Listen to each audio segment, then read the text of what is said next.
నమస్తే అందరికి, welcome to garam garam వార్తలు. మస్తు వార్తలు పట్టుకొచ్చిన మీకోసం. వార్తలు చూసే ముందు ఏం చేయాలి? హెడ్లైన్స్ చూద్దాం పారి.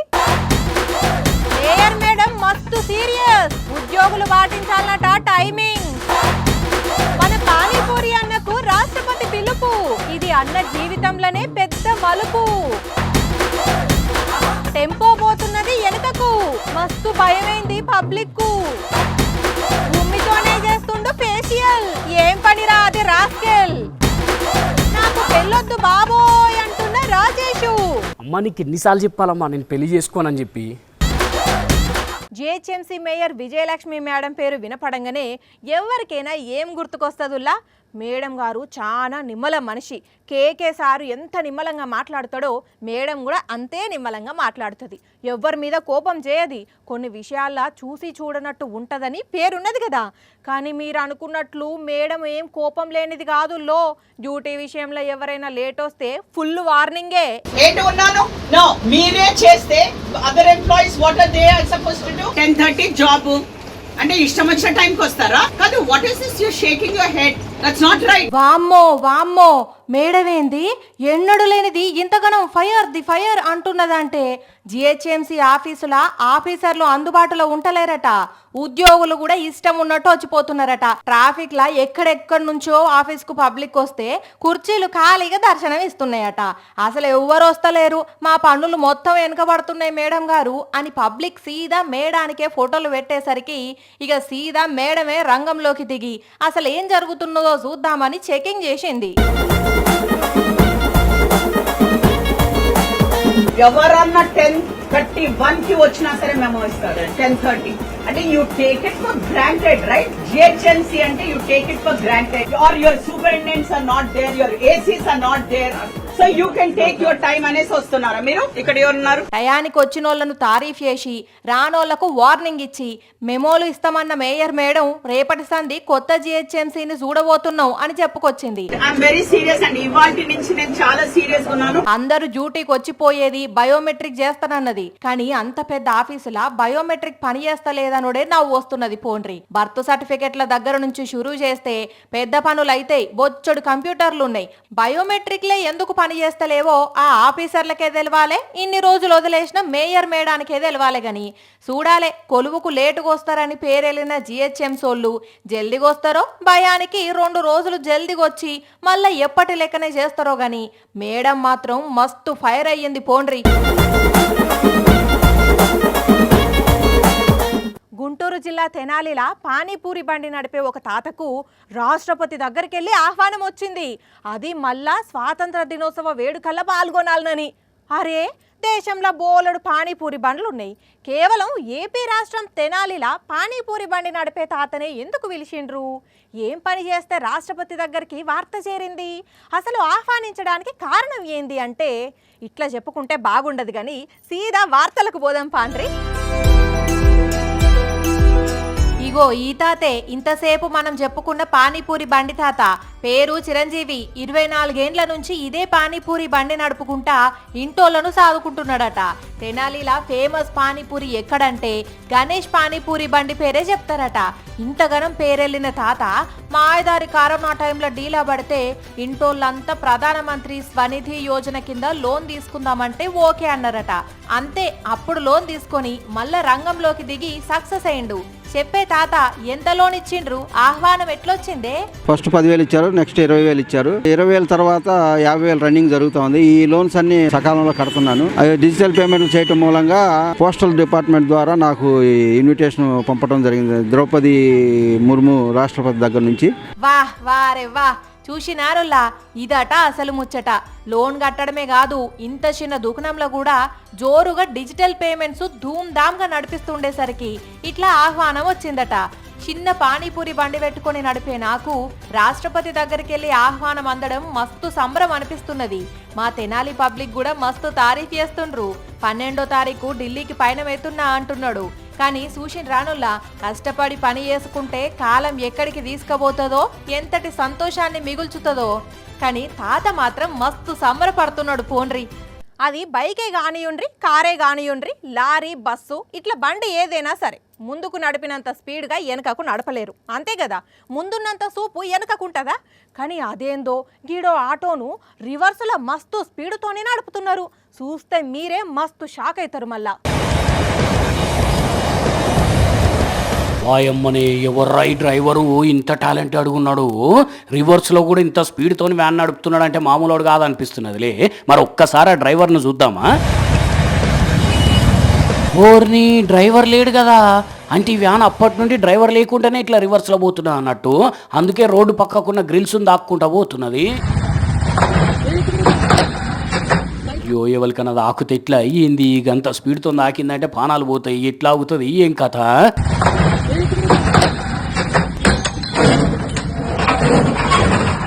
అమ్మ మొత్తానికి ఆగింది పట్టుర్రి, లేదంటే ఎంత పర్షన్ అవునో ఏం పాడో. పూణే మున్సిపల్ వ్యాన్ ఇది, మరి ఎత్తుగడ్డ మీద ఆపితే వెనకకు జారిందో ఇట్లా, లేకుంటే బ్రేక్లే ఫెయిల్ అయినాయో గానీ ఇంత స్పీడ్ తోనే రివర్సల్ వచ్చేసరికి మస్తు భయపడ్డారు రోడ్డు మీద ఉన్న వాళ్ళు.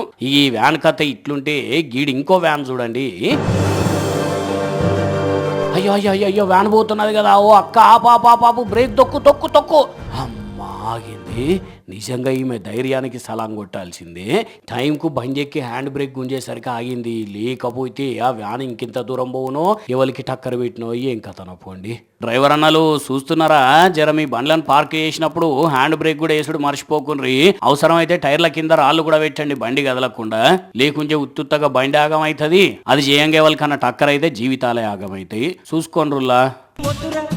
సోదరా అదే పెళ్ళంటే నూరెళ్ళమంటారా. Be happy.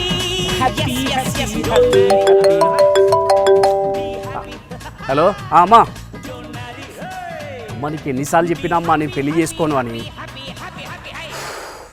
అది సంబంధం కాదమ్మా, తెంచుకోలేని బంధం. పిల్ల మహారాణి లెక్క ఉన్నదేమో, నా జీతం ఇక్కడ బంటు కంటే బేకారుగా ఉన్నది. అరే అమ్మ నీకు చెప్తే అర్థం కాదమ్మా, అదేమన్నా కిల్లి అనుకుంటున్నావా? నమిలి ఊసేదందుకు పెళ్ళి నువ్వు ఇట్లా బల్లి లెక్క పట్టుకొని అదే మ్యాటర్ ఊకే చెప్పకమ్మా, నాకు చెప్తున్నా. ఈ విషయం అయితే నాకు ఇంకోసారి ఫోన్ కూడా చేయకు. ఏమైంది రాజేషు, పెళ్ళొద్దంటున్నావు ఎందుకట్లా? నీకెందుకు చెప్పాలి అసలు? నాకు ఈ మధ్య మా అమ్మ తప్ప వేరే లేడీస్ ఎవరు నచ్చుతలేరు. నీకు చెప్పా పిచ్చిలేసిందా నీకేమన్నా? లేకుంటే మన్మధుడు సినిమా ఫస్ట్ హాఫ్ పొద్దల్లా వండుకోకుండా చూసినవా? అట్లా చేస్తున్నావంతా. మరి పెళ్లి చేసుకోమని అమ్మ ఫోన్ చేస్తే ఆమె మీది కరిచి నా మీద కూడా అరుస్తున్నావు. ఎన్ని రోజులు ఉంటావు ఇంకట్లా ఏక్ నిరంజన్ లెక్క? అంజలి ప్రీ అప్రూవల్ వచ్చిందని అవసరం లేకుండా అప్పు తీసుకున్నాడు, వయసు వచ్చింది కదా అని ఉరికి పెళ్లి చేసుకున్నవాడు బాగుపడ్డట్టుగా చరిత్రలో చాలుతీ చక్కదనం. చేసుకున్న వాళ్ళంతా చక్కగలేరా?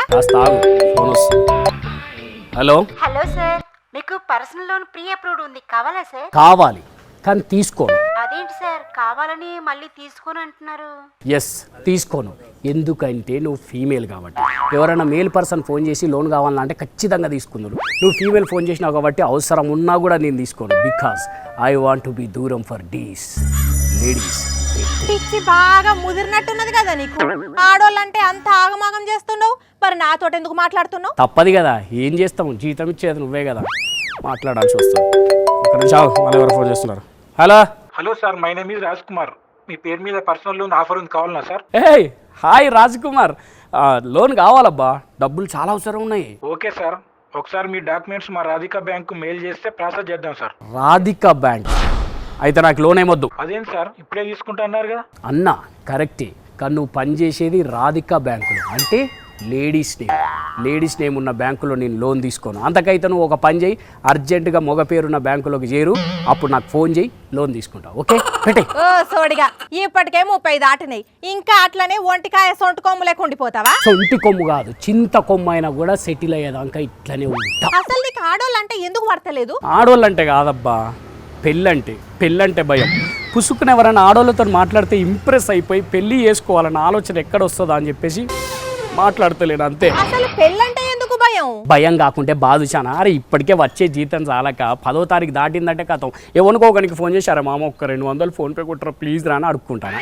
ఇంకా వచ్చే పిల్లని తీసుకొచ్చి ఏం పెట్టి సాగాలనుకుంటావు? అందుకే నో పెళ్ళి నో ఇల్లు. నీ మెంటలోడా, మ్యారేజ్ అయితే అన్ని అవే సెట్ అవుతాయి. వచ్చిన ఆమె వండి పెడతది, అవసరమైతే జాబ్ చేస్తది. చేసుకో నా మాటిని. అమ్మో వద్దమ్మా తల్లి, పెళ్ళైతే ఎన్ని కష్టాలు. ఇంట్లోకి సామాన్లు కొనాలి, ఆమెకు చీరలు కొనాలి, పిల్లగాళ్ళకు బట్టలు కొనాలి, వాళ్ళ ఫీజులు కట్టాలి. వద్దు తల్లి, వద్దే వద్దు. అందుకే సెటిల్ అయినాక అప్పుడు ఆలోచిస్తా. నీ బొంద, ఒకటే సెటిల్మెంట్ సూత్రం చెప్తున్నావు అప్పటి నుండి. అసలు సెటిల్మెంట్ అంటే ఏంది? అది ఒక్కొక్కల దృష్టిలో ఒక్కో తీరు ఉంటది. ఒకరు చిన్నిల్లు బండి ఉంటే చాలు బాజాప్తా బతకొచ్చు అనుకుంటారు.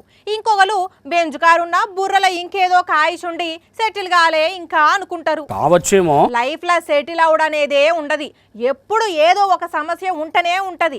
నచ్చేదాకా ఇట్లా సెటిల్ అయినాక మ్యారేజ్ చేసుకుంటా అంటే లోకం మీద పెళ్లిళ్ళే కావిగా ఎవ్వరికి. కాకపోని ఆ జన్మ బ్రహ్మచారిగా ఉండిపోతా. అసలు ఎవరు నీకు ఈ తిక్కల నిర్ణయాలు తీసుకోమని చెప్పింది? చైనాలో కూడా సేమ్ నాలాగనే అక్కడ ఉండే గర్ల్స్ అండ్ బాయ్స్ సెటిల్ అయ్యేదాకా పెళ్లి చేసుకోమని చెప్తున్నారట. దాంతో అక్కడ పెళ్లిళ్ళ సంఖ్య తగ్గిపోయిందట, రోజు రోజుకు తగ్గుతున్నదట. పోయినేడు కంటే 4 లక్షల పెళ్లిళ్ళు తక్కువైనాయట దేశంలో. పెళ్లి చేసుకోకుంటే మరి తోడొద్దట్నా? ఎందుకద్దబ్బా, అక్కడ గర్ల్ ఫ్రెండ్స్ని కిరాయి తీసుకునే ఆప్షన్ ఉన్నదట. అగ్గుకింత కిస్సుకింత అని ఛార్జెస్ ఉంటాయట. అట్లా ఎలా తీస్తున్నారు అందరూ. అందుకే సెటిల్ అయ్యేదాకా పెళ్లి చేసుకోమని చెప్తున్నారట. అయితే పులిని చూసి నక్క వాత పెట్టుకున్నట్టు వాళ్ళని చూసి నువ్వు పిచ్చి వేషాలు ఇస్తున్నావా? అసలు సెటిల్మెంట్ అంటే ఏంది నీ దృష్టిలా? ఏముందబ్బా, 4 అంకెల జీతం, 4 చక్రాల కారు, 4 ఎర్రల ఇల్లు, మేము 4 కుటుంబం, అంతే చాలు. చాలు చాలు ఆపిగా. నువ్వు అన్నయ్య అయ్యేసరికి 60 ఏళ్ళకి వచ్చి ఆగమైతావు. ఏ వయసులో జరగాల్సిన ముచ్చట ఆ వయసులో జరగాలి. ఎడ్డోడ చక్కగా మీ అమ్మ చెప్పింది నువ్వు అన్ని అవే సర్దుకుంటాయి గాని అటెంకా. నేను సెటిల్ అయిన తర్వాతనే మ్యారేజ్ చేసుకుంటా. నేను చెప్పేది నేను చెప్పిన ఆట ఇంకా నీ కర్మ. కానీ ఏందో ఈ కాలం యూత్ ఏం ఆలోచన చేస్తున్నారో అర్థం కాదు. ఇప్పటికే పెళ్లిళ్ళు చేసుకునేటోళ్ళు తక్కువేంటంటే ఇంకంట్లో ఇలాంటి ఖాతాలు పడితే ఇంకొందరు బ్రహ్మచారులుగా మిగిలిపోవాల్సిందే లోకం మీద. ఏందో ఏమో పోండ్రి. 95 CBN చూస్తారు, 95 నాటి పరిపాలన చూస్తారు, 95 నాటి రోజులు తెస్తా అని అప్పుడు ఎన్నికల ప్రచారంలో అనుడే కాదు, ఇప్పుడు మీడియా ముంగట కూడా బల్లగుద్ది చంద్రబాబు సారు చెప్తున్నాడు కదా. కానీ కొద్ది రోజుల్లోనే ఆనాటి రోజులు తెచ్చిండుల్లా. ఏంది నమ్ముతలేరా? బరాబరుగా నమ్ముతారు, నమ్మి తీర్తారు. చూడుండ్రి. ఈ లైన్ ఈడికెళ్ళి అక్కడి దాకా, అవతలి లైన్ ఆడికెళ్ళి ఇంకా ఇవతలి దాకా. ఇటు దిక్కు 100 మంది అన్నదాతలు, అటు దిక్కు 100 మంది అమ్మలక్కలు. ఈ చెట్ల కింద వీళ్ళు, ఆ చెట్ల కింద వాళ్ళు. యాదికొచ్చిన ఆయుల్లా వెనకటి రోజులు. ఎస్, మొన్నట్ల చంద్రబాబు చెప్పినట్టే 95 CBN రోజులు కంబ్యాక్ అయినాయన్నమాట. అప్పట్లో సారుగారి పాలనలా కరెంటు కోతలు, విత్తనాలు కొరతలతో రైతులు ఇట్లనే పడిగాపులుగా ఆసేది.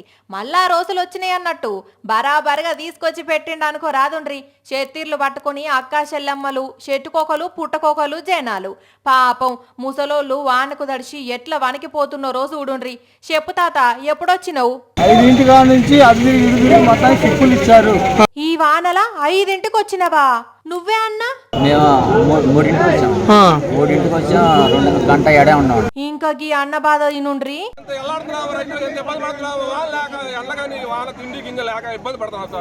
పల్నాడు జిల్లా నర్సరావుపేట రైతన్నలు వీళ్ళంతా. సారు, కాలం దాటిపోతున్నది, ఇప్పటికైనా జరంత దయతలిచి విత్తనాలిస్తే మా పని మేం చేసుకుంటాం అంటే ఒక్కలు పట్టించుకుంటలేరట. మీదికెళ్ళి తెలంగాణకు పోయి తెచ్చుకోమంటున్నారట. టోకెన్లు గీకెన్లు స్లిప్పులు గిప్పులు అని తిప్పుకుంటా వానకిట్లా తిప్పల పెడుతున్నారట. కానీ చంద్రాలు సారు గ్రేట్ పోండ్రి. సూపర్ 6 ఏమో గాని 95 నాటి రోజులను T20లో 95 కొట్టినంత ఈజీగా పట్టుకొచ్చిండు. అయ్యా సీఎం చంద్రాలు గారు, వ్యవసాయ మంత్రి చూసిండ్రు కదా, జర ఇప్పటికైనా తిప్పల లేకుండా చూడుండ్రి సారు, మీకు పుణ్యం ఉంటది. ఇంకో అడుగేస్తే గెలుస్తాం అనుకున్నప్పుడు ఎవరన్నా కాలడ్డం పెడితే ఎట్లుంటది? ఆకలితోని ఉన్నోడి నోటికాడ బుక్క ఎత్తగొడితే ఎంత బాధ అనిపిస్తుంది. ఆగో అట్లనే అయింది.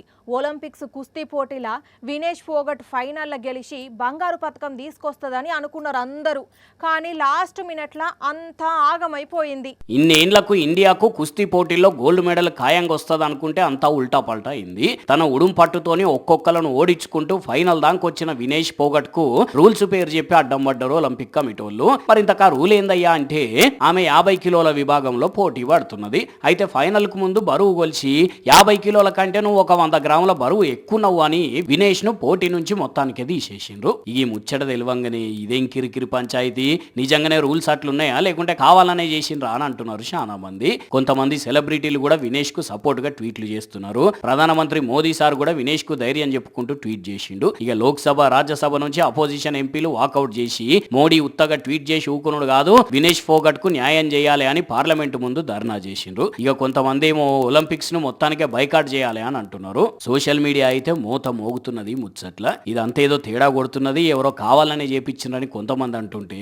రూల్స్ ప్రకారం ఎంత బరువు ఉండాలి, ఎంత ఉన్నది, ఎంత తగ్గాలి, ఎంత పెరగాలి అనేది ముందే చూసుకోవాలి కదా, గాయంత కూడా తెలియదా అని ఇంకొంతమంది సుర్కలు పెడుతున్నారు. కానీ ఎవరేమన్నా పాపం ఏళ్ళు కష్టపడి ఎంత మందితోనో కుస్తీలు బట్టి తిని తినక పొద్దుకుల ప్రాక్టీస్ చేసుకుంటా లాస్ట్కు ఒలింపిక్స్లో గోల్డ్ మెడల్ ఖాయం అనుకునే టైంలో ఇట్లయితే వినేష్కే కాదు ఎవరికైనా గుండెల్లో కలుక్కుమంటదా లేదా? సరే రూల్స్ ఎట్లన్నా ఉండని కానీ వినేష్ అక్క నువ్వే ఒక బంగారం అక్క, ఛాంపియన్లకే ఛాంపియన్వి నువ్వు. ఆ బంగారు పథకం ఇప్పుడు కాకపోతే ఇంకోసారి వస్తుంది కానీ నువ్వేం నారాజు కాకు అని అంటున్నారు వినేష్ అక్కకు సపోర్ట్ చేసే చాలా మంది పబ్లిక్. చిచ్చిచ్చి మనుషులు ఎట్లా తయారవుతున్నారంటే మానవత్వం అనేది ఆవగింజంతా కూడా ఊపడతలేదు, అట్లా మారిపోతున్నారు. అరే ఎవరికన్నా ఆపదొస్తే ఆదుకునే మనుషులు అదే ఇప్పుడు తోటి మనిషి ప్రాణాలు పోయినాయి అన్నా కూడా పట్టించుకోకుండా పాల కోసం కకృతి పడుతున్నారు వీళ్ళ పగిలిపోయిన పాలమోహాలు. పక్కవరి మనిషి పానాలు పోతే మనకేంది, పుక్కిట్ల పాలు పట్టుకపోయింది ముఖ్యం మనకు. అరే ఒక దిక్కు పాల ట్యాంకర్కు ట్రక్కుకు టక్కరై డ్రైవర్ చచ్చిపోతే పాపం అని కూడా అనకుండా పాలు పట్టుకపోయినారంటే ఇట్లా పాపిష్టి జనాలు చూడండి. ఇక మరి పోయిన మనిషి పోయిండు, పానాలు ఎట్లా తిరిగి రావు? పాలైతే రేపటికి ఎక్స్పైర్ అయిపోతే దెబ్బ పట్టుకపోయి చాయ్ పెట్టుక తాగుదాం అనుకున్నారో, పాయసం చేసుక తాగుదాం అనుకున్నారో కానీ బెల్లం చుట్టూ ఈగలు వాళ్ళనట్టు చక్కెర చుట్టూ చీమలు చేరినట్టే చేరిండ్రు. మనకాడ కాదు ఇది, ఉత్తరప్రదేశ్ గాజియాబాద్ లో జరిగిన ఘటన. ఇదే ఊర్లో పోయిన వారం కూడా ఒక కూల్ డ్రింక్స్ బండి బోల్తా పడితే ఇట్లనే బిహేవ్ చేసిర్రంటే మరి ఇళ్ళకు మనుషుల పానాల కంటే పాలే ఎక్కువైనట్టున్నాయి. ఏం కొనుక్కోలేకపోతున్నారు ఆ పాకెట్లు? మరి గిట్ల మోపోయిన రేవుల్లా కొందరు పబ్లిక్ ఆడాడా చిచ్చి. పిల్లలు బడిగంట మోగక ముందే బళ్ళుంటారు, లేట్ అయితే మళ్ళీ సార్లు కోపం చేస్తారని. అట్లనే సాయంత్రం బడిగంట మళ్ళా కొట్టంగానే జప్పున ఇంటికి పోతారు ఆడుకోవచ్చని. అట్లనే గీడో పిల్లగాడు పొద్దుగాల జప్పున్నే బడికి పోయిండు, కానీ మాపటీలే బళ్ళకెంచి బయటకు రాలేదు. ఎందుకని చూస్తే తెలిసిందేందయ్యా అంటే పరీక్షలైనాయి ఇక ఇంటికి పోవుడే అనే కంగారులో ఉన్న ఒక టీచర్ ఏకంగా ఓ పిల్లగాని క్లాస్ రూమ్లో వదిలిపెట్టి తాళం వేసి ఇంటికి పోయిండు. ఓ పూట గడిచినాక క్లాస్ రూమ్లోంచి అరుపులు కేకలు వినపడడంతో అటుపక్క ఇటుపక్క ఉన్న వాళ్ళందరూ వచ్చి తలుపులు తీసి పిల్లగాన్ని బయట వదిలిపెట్టిళ్ళు. ఉత్తరప్రదేశ్లో ముజఫర్ నగర్లోని ఓ టీచర్కు పిల్లగాళ్ళ కన్నా తొందరగా ఉన్నట్లున్నది. ఇంటికి పోవాలన్న తొందరలో ఏకంగా ఓ పిల్లగాన్ని క్లాస్ రూమ్లో వదిలిపెట్టి తాళం వేసి ఇంటికి పోయిండు. ఇరుగు పొరుగు వాళ్ళందరూ వచ్చి ఆ పిల్లాడిని మొత్తానికి బయటకు తీసిళ్ళు. ఏమయ్యా మాస్టారు, ఆ మాత్రం చూసుకోకపోతే ఎలాగయ్యా అని అందరూ చివాట్లు పెట్టిళ్ళు. థూ వాడి మోహన్ల చెప్పు, థూ వాని మోహం మీద జనాలు ఉమ్మయ్యా, థూ ఎందుకు చేస్తారా సోంటి గలీజ్ పనులు, థూ థూ థూ. ఏందమ్మా అంతగా నువ్వు తూ కొడుతున్నావు, ఏమైంది అంటే ఇగో గీడొగడు చేసిన పనిని చూస్తే మీరు కూడా థూ థూ థూ అని మొహం మీద ఉమ్మేస్తారు. నవమన్మధుడిలా తయారవ్వాలి అనుకున్న ఈ కుర్రోడు సెలూన్లో కూర్చున్నాడు. తనను ఉన్న ఫలంగా అందగాడిగా మార్చేయాలని చెప్పాడు. ఆ మాట విని వెంటనే సెలూన్ కుర్రాడు ఏం రాస్తున్నాడో చూడండి. అరే తెల్లగా ఏది రాసిండు, రుద్దు ఇంకా రుద్దురా భాయ్, ఇవాళ మా వాడు శోభన్ బాబు లెక్క అయిపోవాలి. అరే అదేందిరా ఉమ్మి రాస్తున్నావు, చీచి చెండాల ఆపరా బాబు, చూడలేకపోతున్నావు. అరే మొత్తానికి రాసేసినావులే. ఇక్కడ చూడండి సెలూన్లో కూర్చున్న ఆయన్ను ఆ కుర్రాడు ఏదేదో పూసి మసిపూసి మారేడు కాయ చేశాడు. ఇంకా సరిపోలేదేమో ఏకంగా ఉమ్ము తీసి మొహానికి పూస్తున్నాడు. పాపం కస్టమర్ అది గమనించాడో లేదో, మొత్తానికి చివరికి అందగాడిలా మారాడో లేదో కానీ ఇదిగో ఇలా ఫోటోగా మారాడు. ఈ వీడియో ఇప్పుడు సోషల్ మీడియాలో వైరల్ అవుతుంది. అందుకే ఎక్కడ పడితే అక్కడికి వెళ్ళకండి, మొహానికి ఏది పడితే అది పూసుకోకండి. ఇక ఇన్ని వార్తలు చూసినాం కదా, ఇప్పుడు కొన్ని పొట్టి వార్తలు ధనాధన్ చూసేద్దాం పాండ్రి. ఒక్క క్లాసు 2 క్లాసులు కాదు, ఏకంగా స్కూల్ అంతా మోకాళ్ళలోతు నీళ్లతోటి వరదమయమైంది. మహిబాద్ జిల్లా పెసరబండ తండాలో పరిస్థితి ఇది. అవి చూడండి, ఒక క్లాస్ నుంచి ఇంకో క్లాసులకు పిల్లలుగా దొరికినట్టే నీళ్ళు ఎట్లు ఉరుకుతున్నాయో. కొద్ది రోజుల నుంచి భారీ వానలు కుమ్ముతుండుతోటి ఊర్లో వరద అంతా వచ్చి బాలనే చేరుతున్నదట. బడికి వచ్చిన పిల్లలు కొద్దిసేపు నీళ్ళలో ఆడుకునుడు, ఇంటికి పోవుడట. బడంతా పాతగా అయిపోయింది, కూలిపోయేటట్టున్నది. పిల్లలు వేరే బల్లకు పోతున్నారు, జర బాగు చేయండి రయ్యా అని ఎన్నిసార్లు చెప్పినా పట్టించుకుంటలేరని బడి పంతులు మస్తు బాధపడుతున్నాడు. మరి మేడం సీతక్క గారు, జర ఈ బడి మీద మీరు నజరు పెడితే మంచిగా ఉంటుంది, చూసుకోండి జరా. స్కూలుకు పోయే పిల్లలు, పనుల మీద ప్రయాణం చేసే పబ్లిక్కు బస్సు సౌకర్యం కల్పించడమే కాదు, ఏకంగా కొత్త బస్సును ప్రారంభించి 10 కిలోమీటర్లు తోలుకుంటూ పోయిండు వనపర్తి ఎమ్మెల్యే మేఘారెడ్డి సారు. అవి చూడండి, ఎక్స్పీరియన్స్ ఉన్న డ్రైవర్ తోలినట్టే ఎంత చూడసక్కదనంగా తోలిండో. మరి ఓట్లేసి గెలిపించిన పబ్లిక్ నియోజకవర్గానికి ఎంత చేసినా తక్కువనే. త్వరలో ఇంకో బస్సును ప్రారంభిస్తానని కూడా చెప్పి వెంటనే బుల్లెట్ ఎక్కి డుగ్గుమని ప్రయాణం చేసి గుడిపల్లి కాల్వ గేట్ల దగ్గరికి పోయి గేట్ తెరిపించిండు. కానీ ఏమనుకున్నాం, ఎమ్మెల్యే గారు మల్టీ టాలెంటెడే. ఇక ఇవి ఇవాల్టి గరం వార్తలు. మళ్ళీ రేపు ఇదే టైంకి మస్తు వార్తలతోని కలుసుకుందాం. అప్పటిదాకా చూస్తూనే ఉండండి సాక్షి టీవీ. టైం యాదుకున్నది కదా, రాత్రి 8:30కి, మళ్ళీ పొద్దుగాల 8:30కి ఉంటాం మరి.